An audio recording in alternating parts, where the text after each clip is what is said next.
मानव इतिहास में पहली बार इंसान ने एक ऐसे रहस्यमयी प्राणी को खोजा था जो इस धरती का नहीं था। यह कोई साधारण जीव नहीं था, बल्कि एक ऐसा विदेशी रोबोट जिसकी मौजूदगी ने पूरी दुनिया को हिलाकर रख दिया। जैसे ही यह अज्ञात अस्तित्व सामने आया, सेना ने बिना देर किए उसे एक खतरे के रूप में देखा। मानव स्वभाव के अनुसार सबसे पहले ताकत के दम पर जवाब देने की योजना बनाई गई, लेकिन किसी को अंदाजा नहीं था कि यह फैसला कितना भारी पड़ने वाला है। जैसे ही लड़ाकू विमान उसके पास पहुंचे, अचानक उस रहस्यमयी रोबोट की आंखों से तेज लाल किरणें निकलने लगीं। ये साधारण रोशनी नहीं थी, बल्कि इतनी शक्तिशाली ऊर्जा थी कि उसने हवा में मौजूद इलेक्ट्रॉनिक सिस्टम को पल भर में बेकार कर दिया। इसके बाद जो हुआ वह किसी डरावने सपने से कम नहीं था। रोबोट ने एक अनजान ध्वनि तरंग छोड़ी और उसी क्षण दो अत्याधुनिक फाइटर जेट नियंत्रण खो बैठे। कुछ ही सेकंड में दोनों विमान आसमान से नीचे गिरकर तबाह हो चुके थे। लेकिन हैरानी की बात यह थी कि इतनी तबाही मचाने के बावजूद वह विदेशी रोबोट खुद से हमला नहीं कर रहा था, वह केवल प्रतिक्रिया दे रहा था।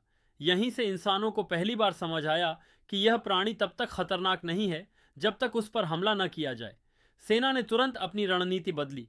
उन्होंने विशेष आइसोलेशन शील्ड्स का इस्तेमाल कर रोबोट को चारों ओर से सील कर दिया। जैसे ही उसे पूरी तरह बंद किया गया, वह शांत हो गया।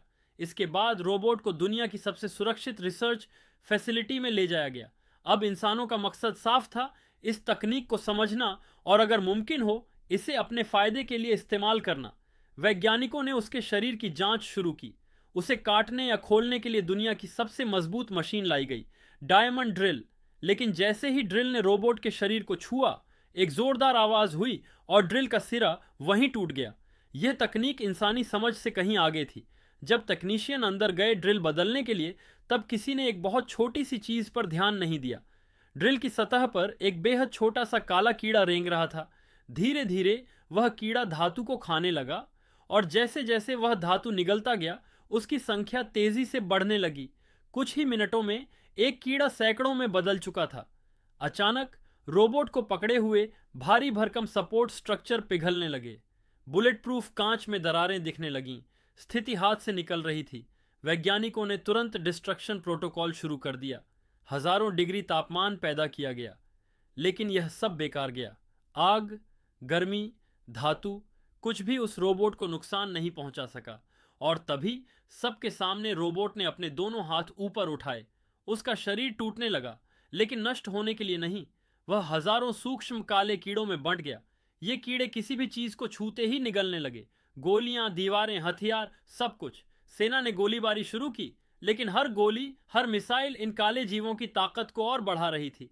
अब यह साफ हो चुका था, यह कोई दुर्घटना नहीं थी, यह एक विनाश की शुरुआत थी। और सबसे डरावनी बात यह थी कि ये काले जीव अब पूरी दुनिया में फैलने लगे थे। लेकिन सवाल यह था, विदेशी ऐसा क्यों कर रहे हैं? इसका जवाब छिपा था कुछ दिन पहले घटी एक और घटना में। कुछ दिन पहले पूरी दुनिया ने आसमान में एक अजीब सा नजारा देखा था। एक चमकता हुआ गोलाकार यान जो चुपचाप धरती पर उतर रहा था। सेना ने इलाके को घेर लिया। वैज्ञानिकों की टीमें मौके पर पहुंच गईं। हर किसी की धड़कन तेज थी।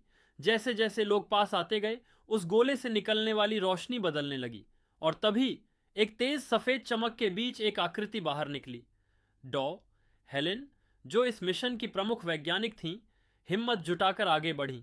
यह मानव और एलियन का पहला संपर्क होने वाला था। एलियन ने धीरे धीरे अपना हाथ आगे बढ़ाया, लेकिन उसी पल एक गोली चल गई। सुरक्षा गार्ड ने घबराकर फायर कर दिया था। एलियन जमीन पर गिर पड़ा और तभी पूरा यान सक्रिय हो गया। गोले के अंदर से एक विशालकाय रोबोट बाहर आया। उसकी आंखें लाल चमकने लगीं। सारे इलेक्ट्रॉनिक सिस्टम फेल हो गए। फोन, गाड़ियां, हथियार, सब बंद। फिर एक भयानक ध्वनि तरंग निकली। हर इंसान जमीन पर गिर पड़ा। इंसान पूरी तरह बेबस था। लेकिन तभी घायल एलियन ने कुछ कहा और वह विशाल रोबोट तुरंत रुक गया। बाद में पता चला उस एलियन का नाम था क्लाटू। अस्पताल में इलाज के दौरान एक और चौंकाने वाला सच सामने आया। क्लाटू दिखने में बिल्कुल इंसान जैसा था। उसके शरीर में मानव डीएनए मौजूद था। वैज्ञानिकों को समझ आ गया, एलियंस पहले भी धरती पर आ चुके थे। उन्होंने इंसानों का डीएनए लिया ताकि वे धरती पर जीवित रह सकें। क्लाटू तेजी से बड़ा हो रहा था। कुछ ही घंटों में वह पूरी तरह वयस्क बन चुका था। सरकार ने उसे कैद कर लिया। पूछताछ शुरू हुई, लेकिन क्लाटू इंसानी दिमाग से कहीं आगे था। उसने वैज्ञानिक के दिमाग को कंट्रोल कर लिया और आसानी से भाग निकला। भागने के बाद क्लाटू एक ऐसे एलियन से मिलने गया जो 70 सालों से इंसान बनकर धरती पर रह रहा था। उसका काम था मानव जाति का मूल्यांकन करना। उस बूढ़े एलियन ने कहा, इंसान के अंदर असीम विनाश की क्षमता है। युद्ध, लालच, प्रकृति का नाश, सबूत हर जगह थे। क्लाटू ने फैसला किया, धरती को नष्ट किया जाएगा। काले नैनोजीव अब सक्रिय हो चुके थे, लेकिन अंत में वह बूढ़ा एलियन धरती छोड़ने से मना कर देता है, क्योंकि उसे अब भी उम्मीद थी कि इंसान बदल सकता है। और यहीं पर कहानी एक भयानक सवाल छोड़ जाती है। अगर तुम्हें धरती का फैसला करना हो तो तुम क्या चुनोगे? लेकिन असली सवाल अभी बाकी है, क्या इंसान वाकई इस धरती पर रहने के लायक है? क्लाटू का अगला फैसला पूरी मानव जाति का भविष्य बदलने वाला है। अगर तुम जानना चाहते हो कि आखिर इंसान बचेगा या पूरी पृथ्वी मिटा दी जाएगी, तो अगला पार्ट बिल्कुल मत छोड़ना। वीडियो को लाइक करो और अभी चैनल को सब्सक्राइब कर लो, क्योंकि अगला पार्ट इससे भी ज्यादा खतरनाक होने वाला है।